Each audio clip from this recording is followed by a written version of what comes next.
welcome back to the main style. As you can see, my hair is in the silk press today, so I was like, why don't I talk to y'all about how I maintain my colored natural hair? So I'm just going to be sharing like a few little tidbits of my journey, and then also just sharing some tips and tricks that I've learned over the years, because I am pro color your natural hair. I know there's a lot of opinions about if you should color your natural hair or not, but I'm all for it as long as you follow these tips and tricks. And yeah, and if you do the right thing, I see no problem with it. I think you should express yourself through your hair, play around with it, reinvent your look and all things.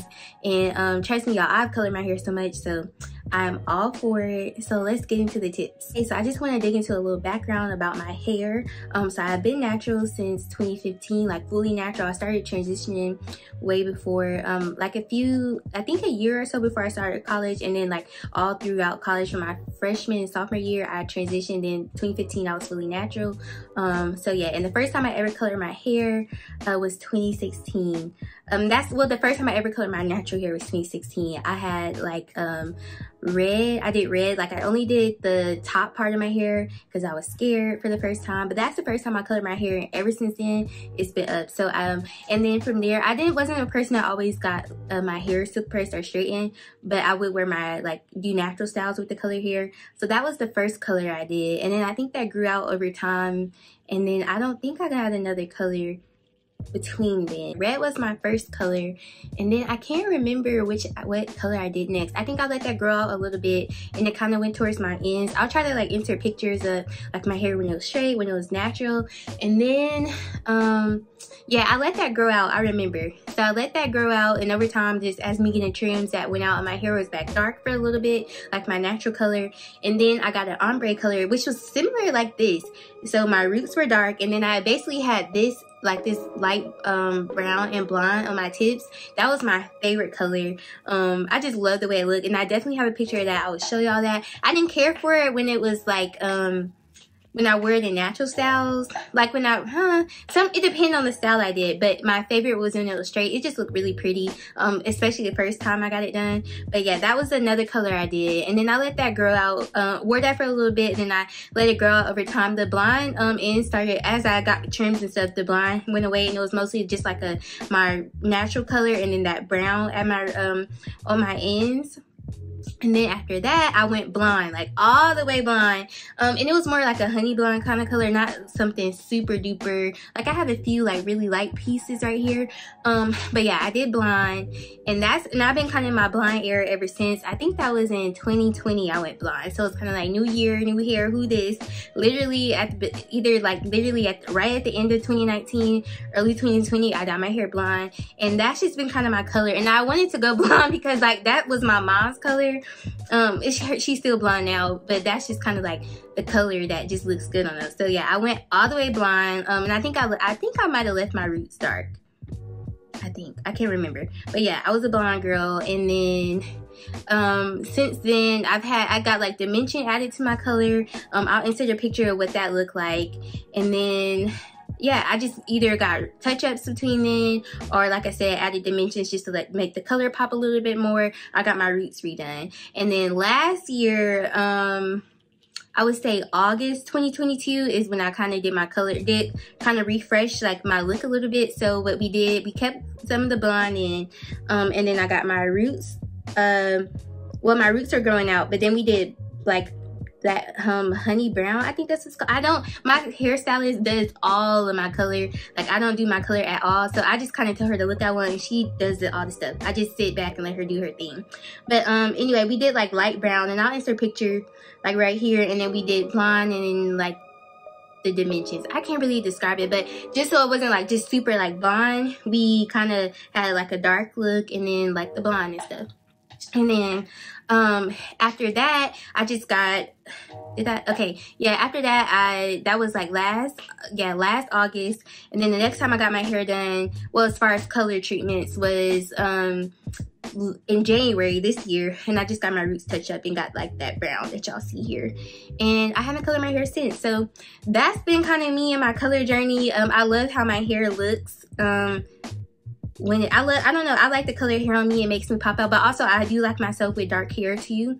Yeah, dark hair age is a fan favorite. I said when I turn 30, I'll go back like just dark for a little bit, so I could be like slick and sophisticated. But also I do like color on me. I think it helps me pop. But yeah, I am totally pro like coloring your hair. If you want to like a new look, you want to refresh, like I said, I think it helps you to express yourself. If you want to reinvent your look, if you want a color that's like your color, because it depends on your stylist, or if you know how to do your color, then you kind of have like a signature look to you, and kind of that comes through your hair color.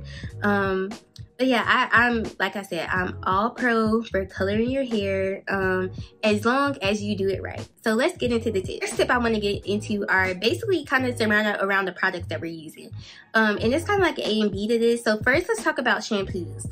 So I would say once I like learned what shampoo I should use on my hair, then I really started to fall in love with my colored hair. And I really said that once I went blonde, because I didn't know about like purple shampoo. And my stylist probably told me about it, but I finally listened to her and I got purple shampoo. And because sometimes I will say, if you get like a color like blonde or something that needs to stay toned, sometimes your hair can start turning like an orangish or brassy color, and then you're like, ew, why did I color my hair? And I used to fall into that trap when I like first went blonde, like that first era of me going blonde, and I would hate my hair. I started using like the purple shampoo, I have fell in love with my hair, even when it's like curly and when it's straightened, because my color looks good. And that was just something so important that I learned. So the shampoo that I use personally right now, my hairstylist told me to use it, is this Red Can shampoo. Red Can Color Extended Blonde blonded shampoo, and it is violet pigment. This is exactly what she told me to use, so I can't really tell y'all other brands because I don't know, but this is what my stylist told me to use.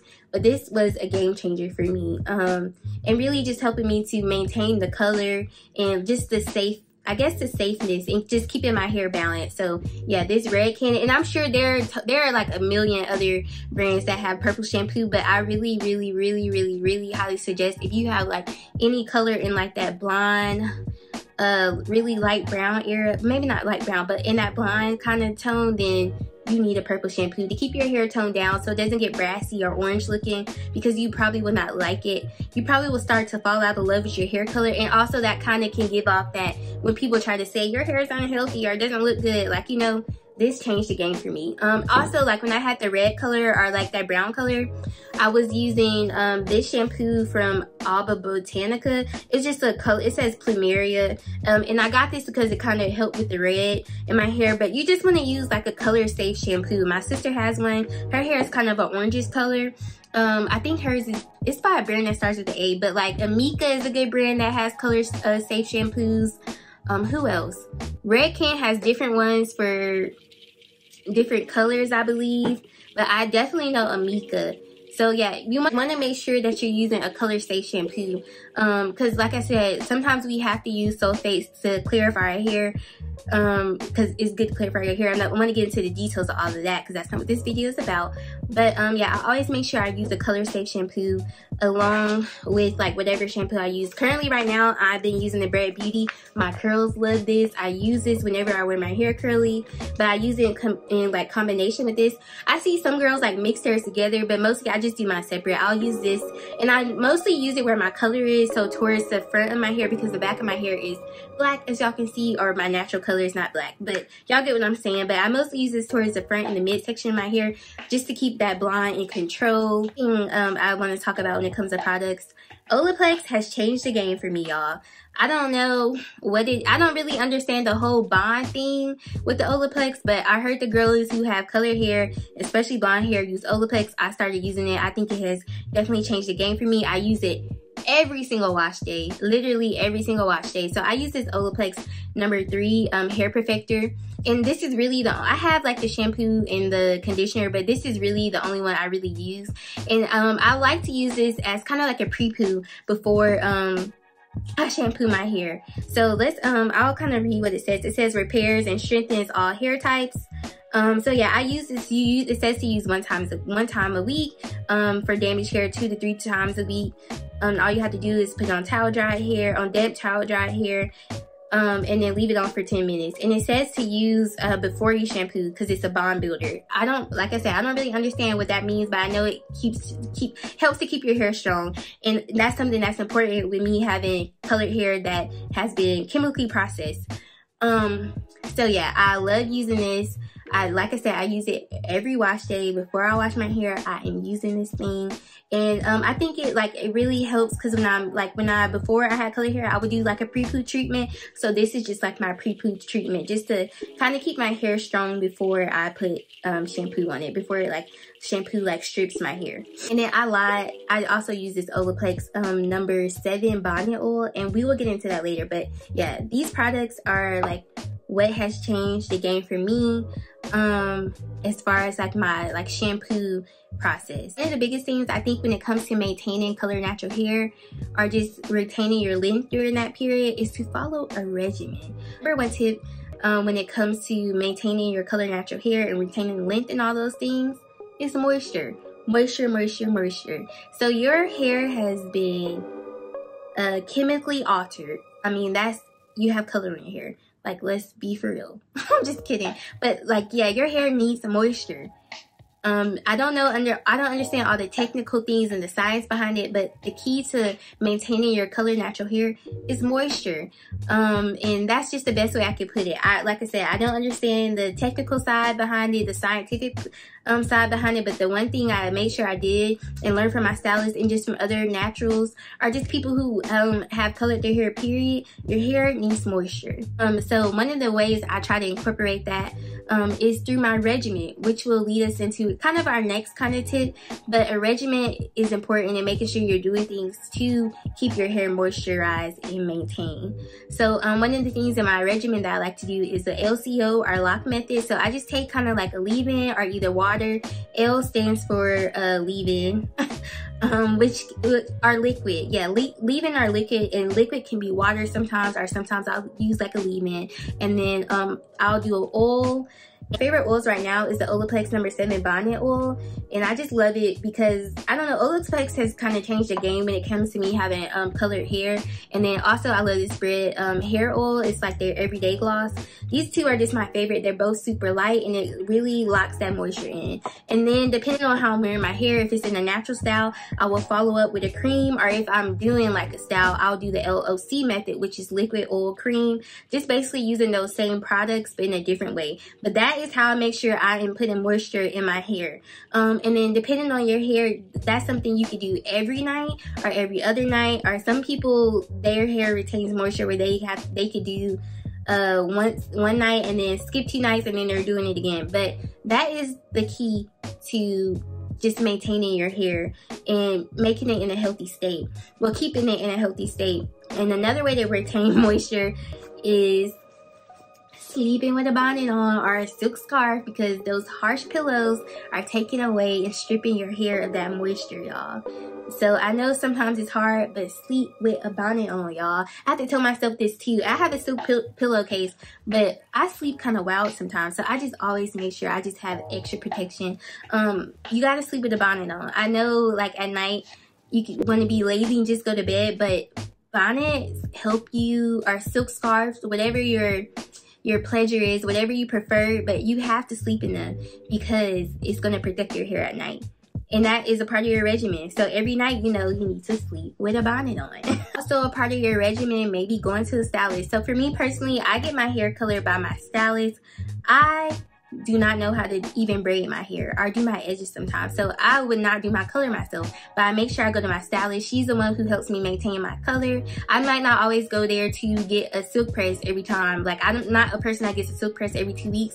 I get my hair straightened out at least every 1 to 3 months so I can keep up with my trims. We'll get into that, but I go to a stylist to do my color, to do my touch-ups. So if you are not a person that knows how to color hair, or you don't trust yourself to color your hair, go to a stylist. Like, that is my other big tip. Go to a stylist. And I think that kind of saved me, because of course we do want to save money and do our hair. If you don't know someone who knows how to maintain it, or like a friend who's really good at doing hair, I don't know, I just say go to a stylist. And also when I go to my stylist, she knows what my hair needs. I always go make sure I get a protein or hydration treatment when I go get my ends trimmed. That is so important too, just keeping up with the maintenance and health of your hair, because you want to get rid of dead ends. And also your color looks horrible when you have blonde straggly ends, or whatever color you have. Like, you want your ends trimmed so your hair can look as healthy as possible. So I'm always health over length. You don't want straggly looking ends and color your hair. It's not a good look. Like, it's not a good look, y'all. And along with moisture, deep condition your hair. You need to be making sure that you're deep conditioning your hair.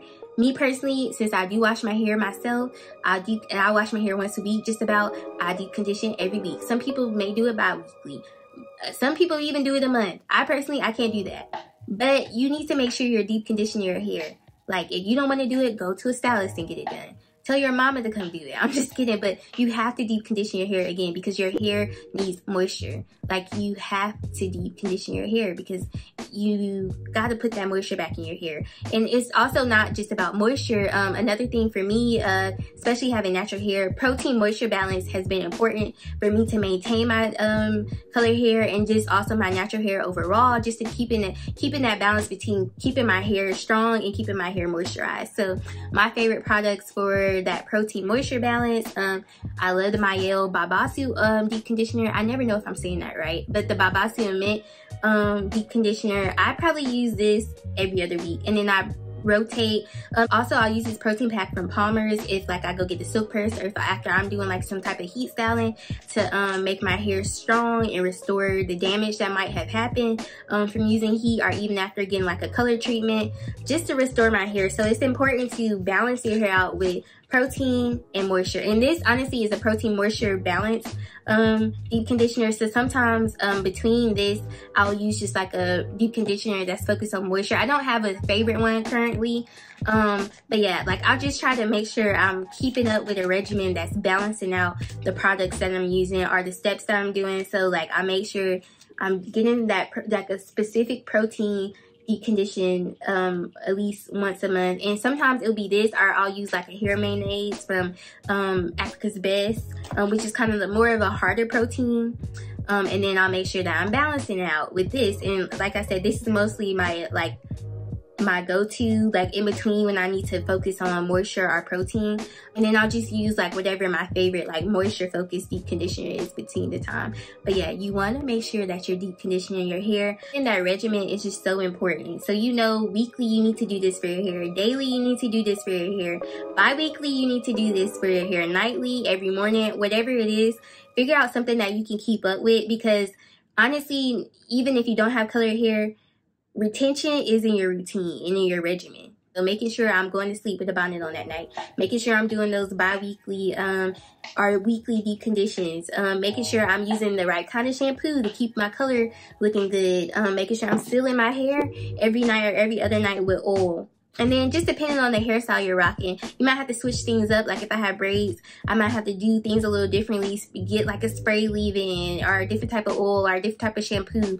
But just making sure that you're keeping up with that regimen so you can keep your hair looking good with that color, because you don't want raggedy looking hair with color on it. It won't look good, y'all. Like, it just will not look good. If you're thinking about coloring your natural hair, or you trying to look to maintain it, you have to know yourself. So for those who are thinking about it, if you are somebody that does not like to do their hair themselves, if you're not a person that goes to the salon often, like me, I don't go to the salon like every month or look every week.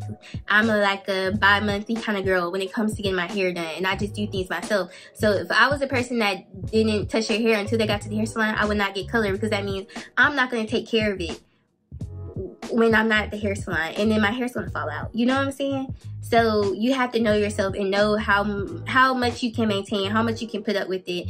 If you know that you're a person that is gonna go to the salon, or if you're gonna do it yourself and do what you're supposed to do as far as following a regimen and making sure that you're doing the deep conditioning, making sure you're moisturizing when you're supposed to, sleeping with a bonnet on, using the right shampoos or products that are gonna help enhance your color hair, if you're that person, you know that you're gonna do it, then yeah, go for it. But if you know deep down in your heart that you are not gonna do any of those things, and I don't mean like you doing it, but if you're a person that's gonna go to the salon and get it maintained, then yeah, go for it too. But if you know you're not gonna go to the salon or do it yourself, don't do it. The point is just to know yourself and know what it is that you will, or what it is that you're gonna do and what it is you're not gonna do when it comes to maintaining your hair. Like following a good regimen and routine that you can keep up with, and also just knowing yourself are like my 2 biggest takeaways about just colored natural hair, period. All I have, y'all. I hope y'all enjoyed these tips. Of course, if y'all have any questions, leave them below. I will try to answer them to the best of my abilities. If you have any questions about the products, what I do, anything I didn't cover